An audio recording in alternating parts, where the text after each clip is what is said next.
Force family. So I'm here to happily report a bug fix. I know, it's unusual. We're on the Akai Force. We're used to complaining about problems, but here's a problem that's been repaired or fixed. Basically, MIDI tracks had an issue with Q-links, whereby if you were on a MIDI track and you were editing the MIDI CCs via the Q-links and you were moving things around, you know, say for instance your cutoff or whatever, and you went to a different track,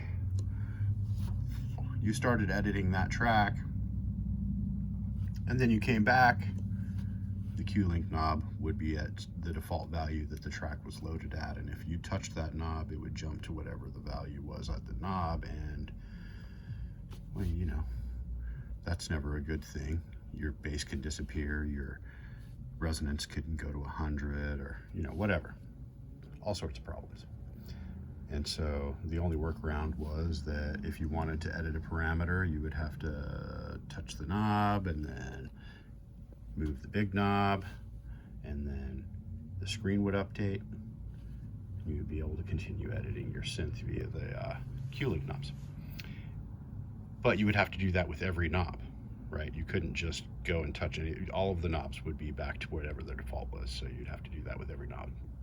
It was a huge pain, so it made it almost worthless to have the ability to sort and create pages of synth parameters to make editing easy. Seems to be fixed though. You no longer have the screen jumping, the parameters don't jump, and then additionally the incoming MIDI seems to be a lot better. So say for instance I have my synthesizer on merge mode, right, and I can go to another track here. I'm on a key group, and then I'm going to move the cutoff knob on my synthesizer, right? So I'm going to just move it around. I'm going to bring it down to 0, and then if I go back to the synthesizer and I go into that, see, it's not only updated on the Q-links, it's updated on the page. And so anything that I edit on my synthesizer, no matter whether I have the track selected or not, is being updated for the Q-links and the screen, which is fantastic. It makes the workflow so much easier. So far, I also haven't been able to reproduce other bugs like the stuck MIDI bug that I used to encounter all the time.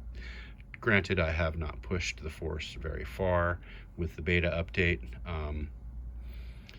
But in any case, I just wanted to make this video to congratulate Akai on helping bring us up to date and, you know, responding to our bug reports and fixing some of the problems that we're reporting.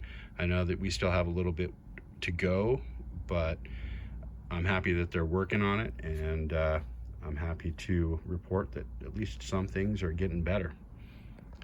Anyway, I hope you have a wonderful day. Hope you make as much music as you can, and may the Force be with you.